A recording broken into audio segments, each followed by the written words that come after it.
Meu nome é Simone, eu sou zootecnista já há 20 anos, desde 2001 mais ou menos. Sou também formada em técnico agrícola e hoje eu faço gestão de projetos na Faculdade dos Guararapes. E já há algum tempo eu tenho tido a vontade de passar para vocês que são estudantes de zootecnia ou profissionais recém-saídos da faculdade alguns conhecimentos que a gente não vê na nossa universidade ou que a gente vê mais de uma maneira sucinta, resumida. Então, montei o nosso Instagram, que é nosso, para que todo mundo participe e tenha alguns conhecimentos, dividirmos conhecimentos, multiplicarmos conhecimentos sobre vários assuntos das áreas das ciências agrárias. Então, hoje escolhemos esse tema, que é os 5 desafios para produção, para criação de abelha.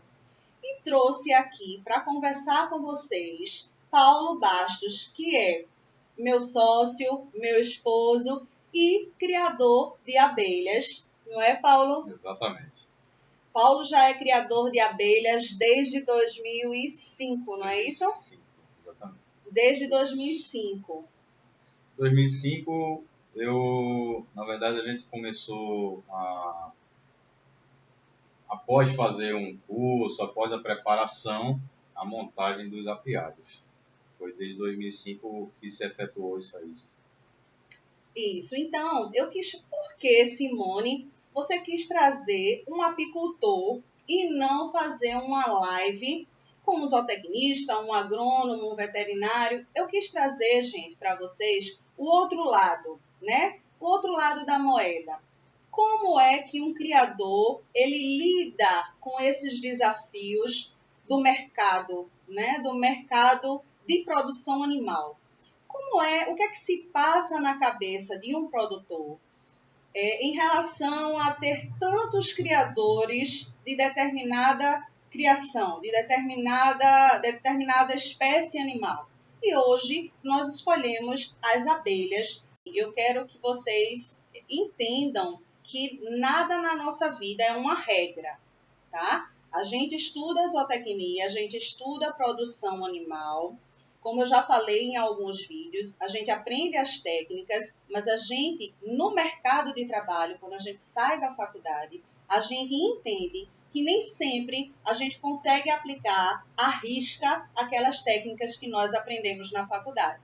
Ela vai precisar ser moldada para o tipo de criação que a gente está fazendo, para o tipo de produtor, de criador que a gente está lidando, para o que ele vai oferecer para a gente de espaço, de terreno, enfim. Então, a gente precisa abrir, né, a nossa mente para entender que nem sempre aquelas técnicas que nós aprendemos vão ser empregadas à risca.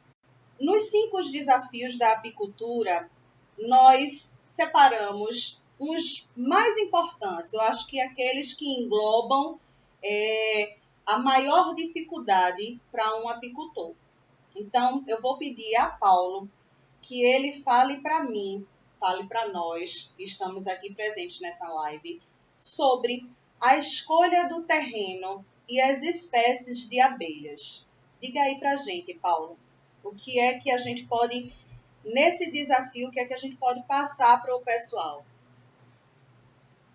Quando você vai fazer na sua cabeça como um empreendedor, a primeira coisa que você tem que pensar é o que é que eu quero, qual produto que eu vou querer. Eu quero abelha, eu quero trabalhar com abelhas, que lá eu tenho um terreno, eu tenho a casa do vizinho, que ele me empresta um terreno, eu tenho o primo do primo do primo, que ele vai me dar um espaço lá dentro do matagal, da floresta, da mata, no alagado. Então, você tem que primeiro pesquisar onde é que você vai montar seu apiário. Na verdade, começa tudo assim. O que é que eu vou querer desse apiário para o meu uso? Você tem que pensar como um empreendedor. O seu dinheiro está sendo investido ali, mesmo que é pouco, no início, você começando do início, você, claro, se você tiver muito dinheiro, então compra um jatinho e vai ver suas abelhas lá no céu, né? Mas quem tem um jatinho não vai ter essa preocupação, vai ver um vasto campo de gado, cavalos equinos e as abelhas lá no meio, claro, né? Só para colocar assim o meu pão aí também no meio. E você tem que primeiro saber onde é que você vai colocar as suas abelhas e como é que você vai trabalhar com elas. O terreno é muito importante. Por quê? Vai distinguir que tipo de abelha você vai usar. Qual é o grupo? É grupo, né, Simone? Isso. Qual grupo você vai usar? Por exemplo, tem as com ferrão e sem ferrão. Quais são as espécies mais conhecidas de abelhas? Eu tenho uma espécie que é a abelha com ferrão, a outra espécie que é a abelha sem ferrão. Meliponicultura, que é a criação de abelhas sem ferrão, chamadas de meliponine. E as abelhas com ferrão, como é, Paulo? Apis. Isso aí. Se você tiver um terreno, vamos dizer assim, bastante grande, tiver espaço, você vai ser voltado para o que dá mais mel, claro. Ah, eu quero uma grande produção de mel, eu quero trabalhar com mel, visto que a abelha não só tem mel, tá? A gente pode tirar dela não só mel, como o gado também você tira carne, tira couro, tira leite e outras coisas. A abelha também a gente tira, sendo que não vai matar as bichinhas, né? Que se diga isso, por favor. Mas na China tem outros métodos também que se usa até as abelhinhas, bichinhas. Mas que a gente não tem essa cultura aqui. Se você tem um campo extenso, uma mata isolada, uma várzea totalmente isolada e quer usar aquilo ali, pode colocar a abelha com ferrão, que são as duas mais usadas aqui, é a africana e a italiana. A italiana foi trazida realmente e a africana veio Lucas de... está falando aí, ó, Paulo, usam pólen também. Isso, usam pólen também, exatamente. Não só o pólen, como a cera, como a própolis, que são até o custo, quer dizer, o custo não, o valor dela no mercado desses produtos são até mais altos que o mel. Né? A geleia real, ela é em dólar, para você ver como ela é tão ímpar no mercado do comércio, né? Uhum. Mas continuando, se você tiver um espaço grande, eu tenho uma várzea que ninguém pode usar porque é totalmente alagada da abelha. O detalhe é, você tem que ter flora para elas terem como se alimentar. E você tem como chegar lá, eu vou de barco, problema nenhum. Eu vou voando, se você me disser um método, eu quero também. Mas é isso aí, é aproveitar todos os espaços que você tem. As com ferrão, o indicado é 1 km, de um raio de 1,5 km. Quer dizer, por que isso com ferrão 1,5 km? Os odores de uma estribaria, você tiver odores de fezes de gado, de qualquer outro animal, um relinchado de cavalo, um latido de um cachorro, o batido de prato da tua casa, elas vão lá e vão atacar. Principalmente que, se você não fizer o manejo correto, elas ficam muito populosas. Quanto mais populosas, mais mel, mais cria. E a tendência, como qualquer ser vivo, é Maior agressividade. proteger a sua casa. Uhum. Então, sempre fazer o manejo correto para ter isso aí. Eu não tenho um terreno gigante. Poxa, eu só tenho 10 metros quadrados. É o que eu posso arranjar. Não, eu não tenho nem 10 metros quadrados. Eu tenho minha casa, que é um puxadinho, uma casa com um quarto, um banheiro e uma cozinha. E olha lá, não, eu tenho um kitnet. Dá para criar uma abelha sem ferrão. E por que não? Só depende de você. Quando a gente começou a criar abelha, A gente criava na casa da mãe de Paulo, que tem um terreno bom, mas a gente criava no terraço, né, era Paulo? Isso. A abelha solitária, se eu não me engano. Não, a Uruçu, Não, né? isso. A Uruçu que a gente tinha, a gente começou a criar assim. Então, não existe um método único, é o que eu comecei a falar no início da live, que já estava aqui no início. Não existe uma regra. A gente aprende sim as técnicas melhor para aplicar naquela criação. Mas em determinados momentos, a gente vai precisar se adaptar ao que temos, mas tomando os cuidados que Paulo acabou de falar. A questão da distância de residência, quando a gente vai criar apis, né? A apis é diferente da abelha sem ferrão, da meliponine. A gente tem que ter cuidado o terreno que vamos escolher, a proximidade de residências, a proximidade de criações de vacarias. Por quê? Vocês têm ideia do porquê disso que Paulo falou? Ter cuidado com, eu vou criar aqui, eu vou botar meu apiário perto do lixão. Será que eu posso fazer isso? E se eu não posso, por que eu não posso? Onde conseguir abelha sem ferrão? Onde conseguir, Paulo? O Lucas é de onde isso, mano? Lucas, esqueci de onde tu és. É Rio Grande do Norte, não é isso, Lucas? Lucas é o nosso aquicultor. Eu já vi a sua live. Veja, a abelha sem ferrão, como a apis, ela tem um comércio hoje que se faz Qualidade do mel, isso online mesmo. também. Você compra a filiação online. Mas eu dou preferência aos apicultores que ficam mais perto, porque a abelha sofre menos, a família já vem um pouco mais forte, as que você compra, que vem de longe, ela vem com a rainha e vem com 3 operárias, 2 operárias, às vezes morrem no meio do caminho, acontece algum acidente. É como qualquer animal que ela é transportada e tem licença do IBAMA, tem tudo para esse transporte, principalmente para as apis. As sem ferrão, a mesma coisa. Tenha muito cuidado, porque são mais frágeis, incrivelmente, as abelhas sem ferrão parecem bebês, são muito mais frágeis.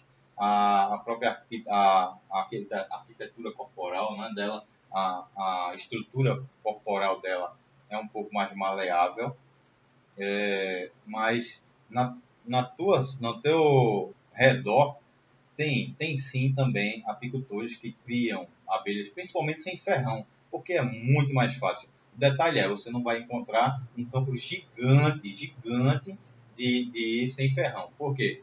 Quem cria sem ferrão normalmente não visa, hoje em dia, na verdade, a apicultura sem ferrão, ela é muito administrada no sul, na Amazônia, a grande Amazônia ali no norte, mas aqui no Nordeste a gente ainda não instalou para isso. Quem tem são poucos apicultores que criam a apis juntamente, mas a gente dá preferência para apis porque é grana. Mas aí você volta, é grana, é muito produto, tá. Mas quem não tem terreno tem que procurar como ter e o máximo possível tirar aquela grana daquele terreno ali. Eu tenho um terreno parado lá, eu vou colocar abelha. Claro, você vai ter que ter todo A a estrutura. estrutura para, primeiro, qualquer um vai levar a tua abelha, tá? Então tenha muito cuidado, é comum deixar uma bicicleta, é muito fácil levá-la. Se não souber levar, vai matá-las. Porque o transporte de abelha não é a mesma coisa que qualquer outro animal. Você tem que transportá-las à noite, depois de todos os indivíduos da colmeia estejam na casa. Caso a colmeia já não comporte, isso aí é manuseio, tá? De apicultura mesmo. Caso você veja que a tua colmeia não está mais aguentando aquela quantidade de abelhas, você vai ter que dividir a tua colmeia. Vai ser uma divisão. Antes de qualquer transporte, você vai ter que fazer uma divisão. Vai deixar fraca. Melhor que está acontecendo algumas outras coisas que normalmente acontecem quando você dorme fora, Você dormir fora de casa, o que é que vai acontecer? O bicho-papão vai te pegar. A mesma coisa acontece com a abelha. O bicho-papão vai e pega elas. Eu nem vi. Claro, você estava dormindo, a abelha estava lá na casinha dela do lado de fora. E a gente pensa que isso não acontece, mas acontece mesmo, viu, gente? A facilidade que tem, porque diferente de um bovino, né, que a gente tem medo, que algumas pessoas têm medo de ir junto, de um guzerá, né? Quem é que vai para junto tentar levar um guzerá? É muito difícil, porque o guzerá ele vai se defender, ele já vai nas práticas, nas técnicas do próprio instinto do animal, ele não vai permitir que você chegue perto. Mas uma abelha sem ferrão, você vai, leva, então é o manejo. Tudo isso que Paulo está falando aqui para a gente envolve o manejo. Você prestar atenção naquela criação, o máximo de cuidado que aquela criação exige, porque as meliponines, elas são realmente frágeis, por não ter o ferrão, né? Porque a apis você já veste toda aquela indumentária que a gente vai falar daqui a pouco, para poder fazer o manejo, e na meliponine não. Então, quer dizer, qual o mecanismo de defesa? Então, protege a tua criação da melhor maneira possível, né? Num terreno onde você tenha condições de estar monitorando, né? Onde você tenha condições de aplicar as tuas práticas de manejo sem barulho, porque com aquele barulho aí, o que é que vai acontecer, Paulo? Ela enxama. Enxameia, né? Ela enxameia, ela vai embora, ela deixa lá e vai procurar um outro lugar onde ela possa fazer todo o trabalho dela da melhor maneira possível. Bom, eu, abelha, não quero ficar ali trabalhando naquele lugar barulhento, naquele lugar onde o meu criador ele me deixa de todo jeito, levando sol, chuva, estando ali à disposição de todos os fatores ambientais. Então, quando acontece isso, o que é que a abelha faz? Ela enxameia, ela vai embora. Então, imagina todo o meu investimento, eu, como zootecnista, Paulo, como apicultor, vai embora, é jogado pelo ralo, né? Então, vamos prestar atenção em todas essas práticas de manejo. Quais as estratégias que devemos tomar para a criação de abelhas no semiárido, já que a flora é um dos fatores limitantes? Muito legal essa pergunta. Você está falando do semiárido daqui, do Nordeste ou do Centro-Oeste? É aquela parte, o que eu falo é aquela semiárido que eu conheço, eu ainda tenho água, eu ainda tenho flora, não é o sertão, né? Então, eu adoro essa área. Pode me colocar lá que até eu faço água, se você deixar. Leva a zootecnista também, para a gente trabalhar junto, né, Hugo? Pensando que você, como humano, todos os animais, você vai ter que pensar assim, tá? É um conselho de um produtor. Você primeiro, quando você tem a sua propriedade, ou como eu falei antes, a casa de um amigo, eu vou colocar lá um apiário, ele me cedeu o terreno que está sem uso. Não tem problema. Você toma todos aqueles cuidados, se você for colocar uma apis, tá? Mas pense como você fosse viver no local. O que é que você precisa? Não, eu preciso de água. A abelha também precisa de água. Não é a mesma quantidade, mas precisa. Eu preciso de alimento. A abelha também precisa. Falando em alimento, elas naquela região do semiárido, ela tem água, ela tem alimento. Mas, Paulo, qual é a água que ela tem? Aquela gotícula de umidade que à noite, no semiárido, em algumas... O orvalho, né? Ele fica lá, é o suficiente para ela, tá? Ela já vai sobreviver. Tanto que você, se for ao semiárido, que já deve ter ido, não sei se você é de lá, dessa região, mas você observa que tem muitos enxames lá, muita abelha solta no campo e os bombeiros, ou até acontecem vários acidentes, porque são ataques inoportunos e pegam desprevenido mesmo. E elas ficam muito fortes porque tem muito alimento, tem flora, tem água, o que é necessário para elas. você tem que descobrir onde é que vai ficar o teu local, observar a tua flora.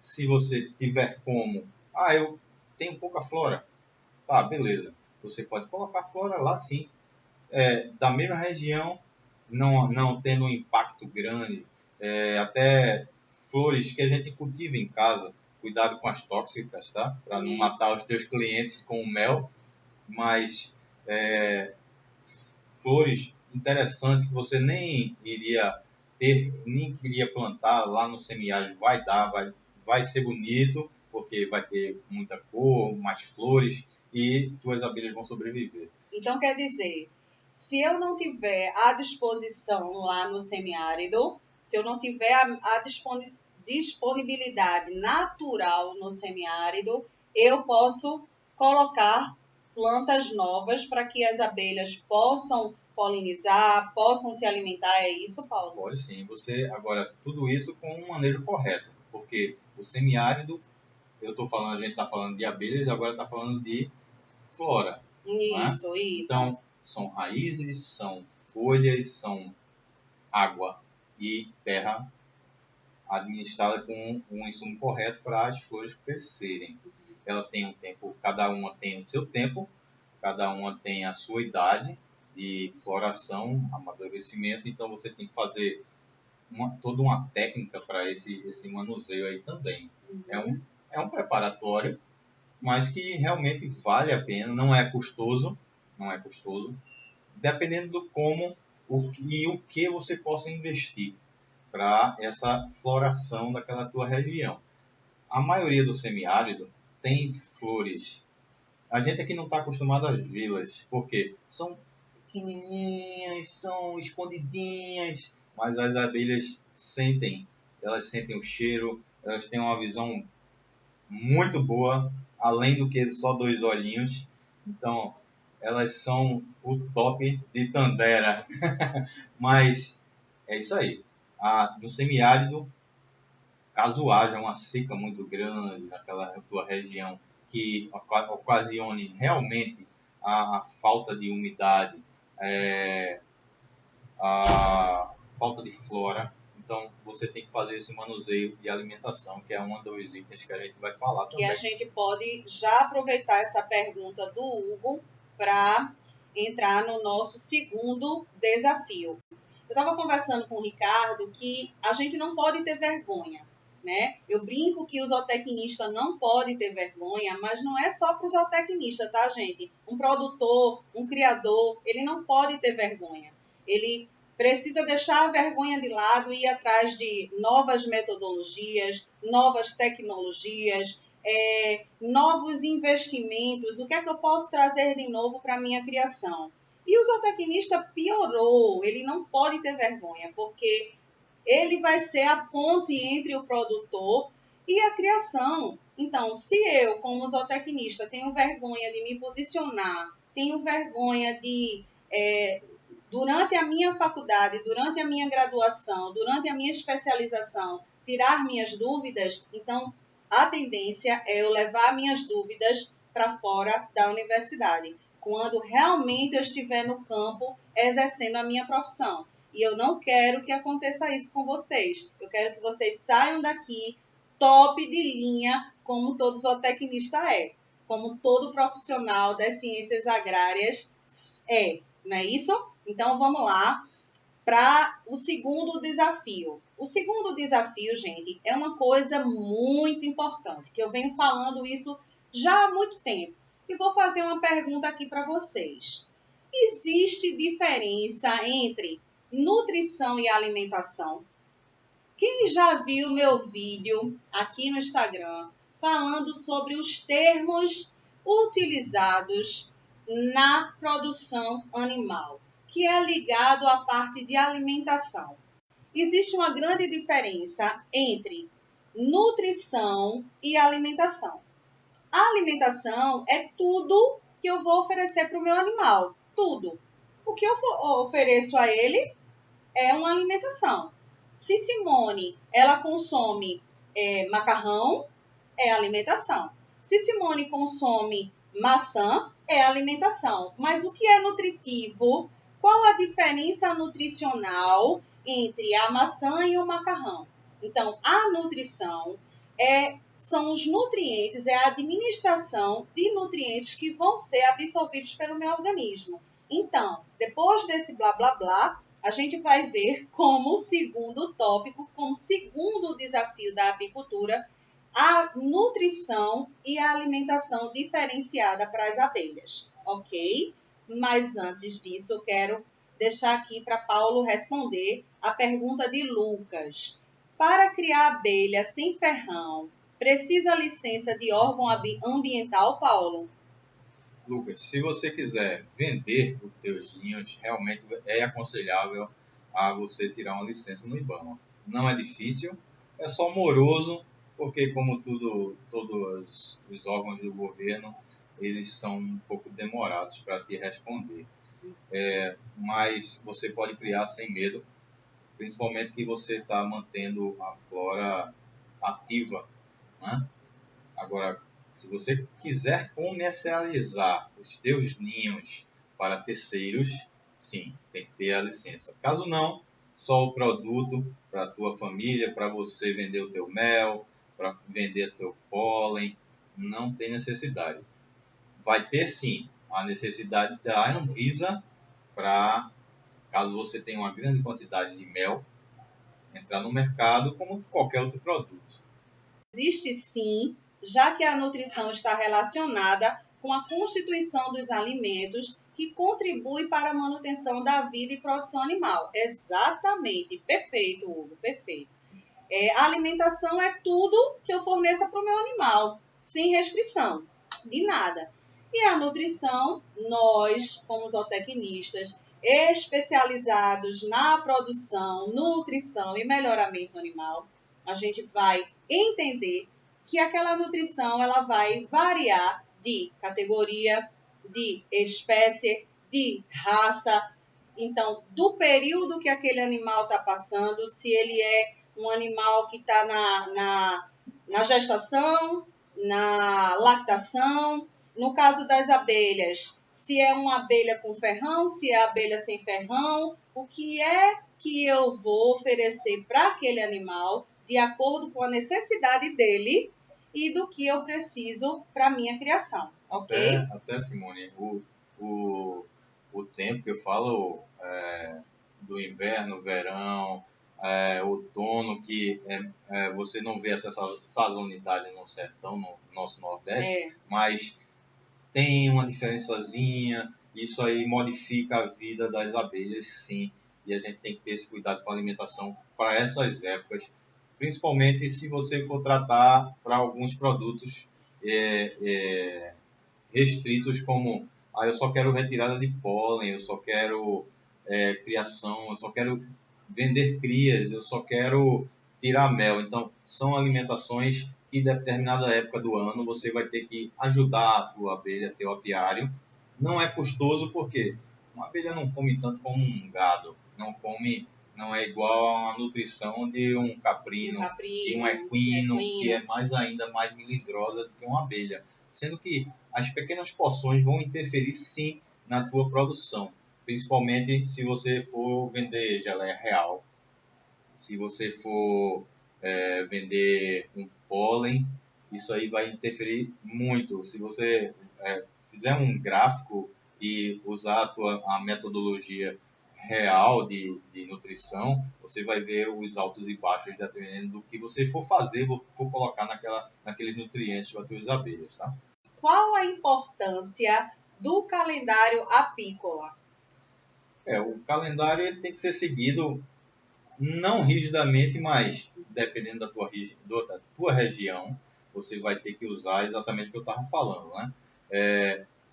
Primeiro, o teu método que você está usando para retirar os insumos das abelhas. Você vai ter que dar um tempo, como todo animal, você vai ter que dar um tempo para ele reconstituir.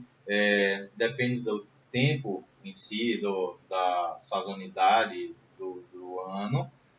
E é isso aí, da idade também da tua rainha, se você vai melhorar ou não. Tem todos esses picos aí para serem colocados no calendário. É um planejamento, como qualquer coisa que você vai fazer na sua propriedade, você tem que ser planejado. Então, é um projeto, você tem que fazer um projeto e no projeto tem que ter um planejamento sim, e esse calendário está dentro do planejamento. E eu digo mais, tá, Lê? Complementando isso aqui que Paulo está falando, que é extremamente importante. Gente, o planejamento, há muito tempo atrás, se achavam, né, as pessoas achavam, que na zootecnia não se fazia planejamento. Não tinha planejamento. É a produção animal, é a criação, e eu vou fazendo do jeito que vier. Não é. O zootecnista ele precisa de um planejamento zootécnico para qualquer tipo de criação. Então, primeiro eu vou fazer o meu calendário para saber em que épocas eu preciso ter uma atenção maior naquele meu apiário. Fazer um calendário para ver, talvez, se eu for fazer uma alimentação, uma nutrição diferenciada naquele meu apiário. Então, não vamos, nós como profissionais zootecnistas, não deixemos as práticas serem feitas do jeito que vierem.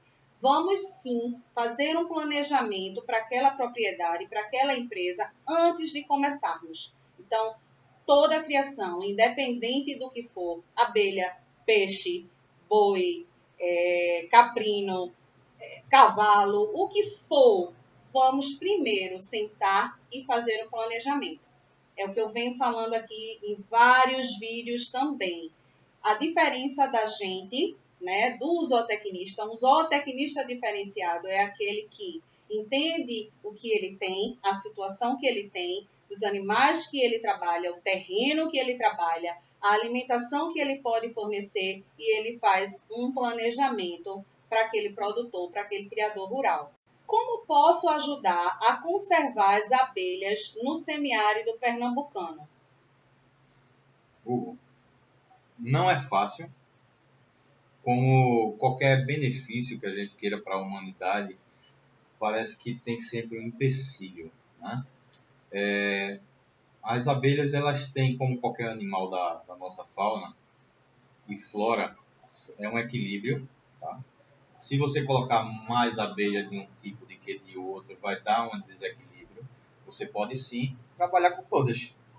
E isso é uma pesquisa, como você deve estar fazendo faculdade, é isso? Tá, sim. Então, é uma área de pesquisa. Sexto período, se eu não me engano, né, Hugo? Acho que é sexto período. É uma área de pesquisa para como algumas de nossas faculdades do Brasil e outras do mundo têm sementeiras do semiárido, as sementeiras da Mata Atlântica, para fazer reflorestamentos. Do mesmo tipo, o cultivo, não, a criação de animais da fauna para recolocação nesses ambientes. O que você pode ajudar eu quero por mim mesmo fazer. Perfeito. Eu dou o maior like na hora. Me chama também, que eu adoro isso. Capturar abelhas que sejam da tua fauna, da região lá. Aí eu quero ir na Mata Atlântica. Eu vou ter que ter a filiação da Mata Atlântica. Para isso, eu fazer as divisões dos apiários, das casas, das famílias, e aí eu vou trabalhar com essa divisão, entendeu o que eu estou dizendo? E a mesma coisa se dá para o semiárido, são muitos tipos de abelhas que existem, sem ferrão, e se você começar, as pessoas que não conhecem, mas se começar a ler, tem abelhas que você pensa que eram até mosquitos, ou uma mosca, que são abelhas solitárias e interferem Bem a falta delas, até aquelas grandonas, né? Uhum. É um abelhão, mas são abelhas solitárias, são chamadas assim vulgarmente, mas a ausência delas no nosso meio ambiente interferem diretamente na nossa alimentação, a alimentação do ser humano, tá? Então, é muito importante o que você disse ali, realmente é para mim, eu acho que como qualquer coisa, é como tivesse numa escada e tivesse faltando um degrau, você tem que dar um pulo para cima para conseguir vencê-lo. É mais ou menos assim a dificuldade que eu sinto quando a gente quer fazer algum benefício ao ser humano. Mas não é impossível e dá para fazer sim, e é uma coisa muito boa. Ok. Antes de irmos para uma próxima pergunta de Hugo, eu só quero recapitular que a gente já viu escolha do terreno, nutrição e alimentação diferenciada, então são 2 desafios. A gente praticamente já falou na definição do produto, né, na escolha dos tipos de abelha, se eu vou fazer a criação da apis ou se eu vou fazer a criação da meliponine. Qual seria uma alimentação alternativa para as abelhas na qual temos disponíveis no sertão? Pessoal, como é no sertão, as abelhas de lá são as menores, né? São, vulgarmente o nome é uruçumirim, é tudo assim, mosquitinho, por quê? A sobrevivência de lá é menos água, as espécies, a especialidade, né? A especialidade nas próprias, nas raças, você vai se especializando, vai melhorando, então elas diminuíram de tamanho com séculos e séculos, se adaptaram àquele local, porque menos água, menos alimento. Chega a certa época que você, como apicultor, caso você queira ter naquela região, você tem que adaptar a alimentação para o que você vai ter lá. O que é que eu vou poder tirar? Água, você vai ter que dar água. Como qualquer outra abelha, na época de seca, realmente tem que dar água. Muito cuidado com os coxos, tá? Porque elas morrem afogadas. Se você não fizer um coxo muito bem feito. Aí eu coloquei um coxo profundo. Foi um centímetro só, ela morreu.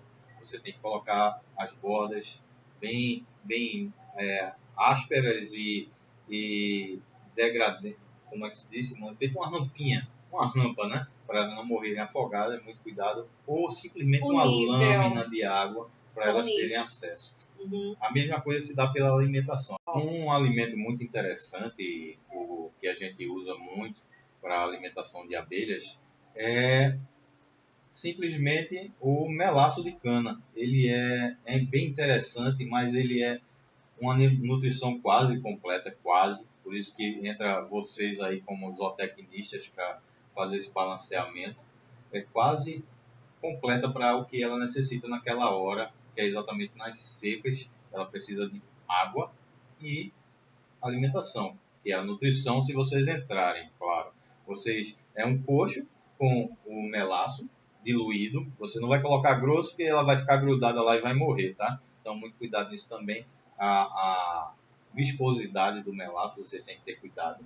E a quantidade e profundidade desse alimento que vocês colocam. São coxos que vocês colocam nas colmeias. É uma preparação, fica na frente da colmeia. Isso, quem é apicultor já vai estar ciente disso. Mas é um coxo preparado exatamente para essas épocas de seca. E que é muito funcional para o sertão.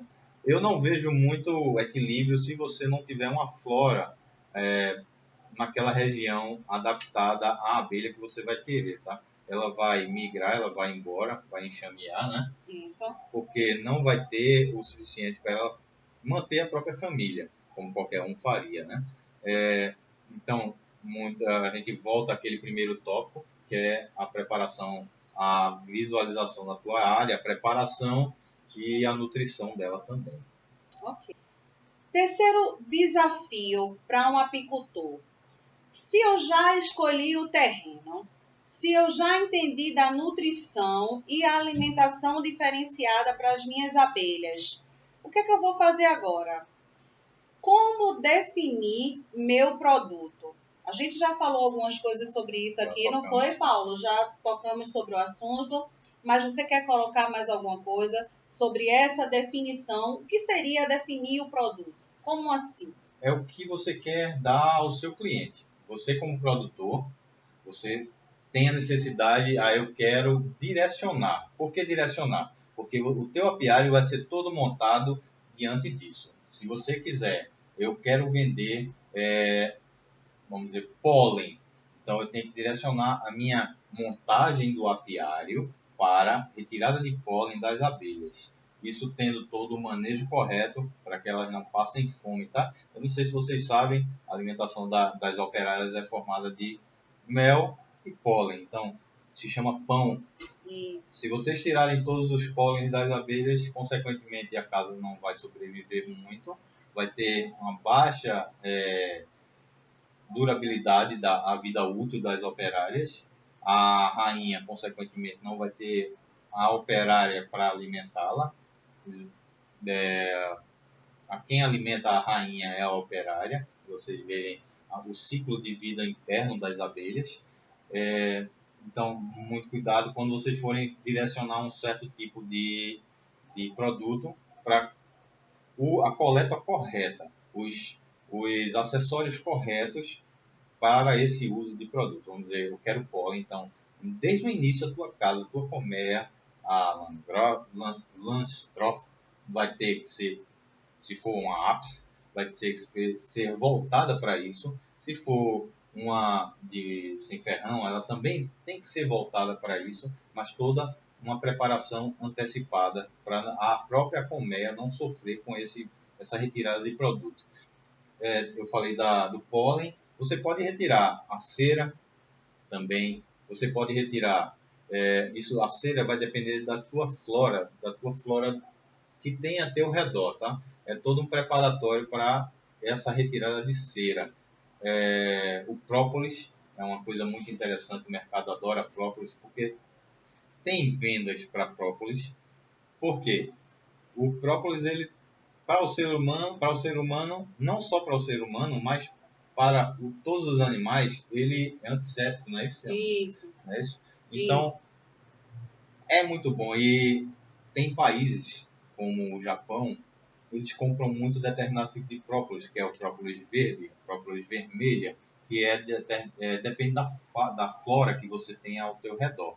É preparada também a própria colmeia, ela não é uma colmeia comum. São as mesmas caixas, mas tem que ter um preparatório antecipado para a família não sofrer com esse impacto. Se você for fazer, agora eu vou mudar de coleta de pólen para fabricação de própolis. Se for mudar o segmento. Vai ter sofrimento, vai ter perda de vida, porque você vai machucar. Imagina você bem pequenininho andando embaixo por ali, naqueles prédios das grandes cidades, e aí vem um gigante e mexe com um prédio. Para a abelha não sofre. Sofre do mesmo jeito se uma pedra cair em cima de você, estraçalhou. É a proporção que vai acontecer com as abelhas, tá? Então, muito cuidado. Quem vai fazer esse manuseio é o uso de pincel, muito pincel, fumegação, cuidado com a fumegação, tá? Quem tem alguns fumegadores que a gente tem que ter muito cuidado, é uma das coisas que a gente está conversando, né? Isso. E fora a própolis, a cera e o pólen, a gente ainda tem o mel que e outra ainda tem a geleia real. Depois eu vou falar por último. O mel, ele é usado mundialmente.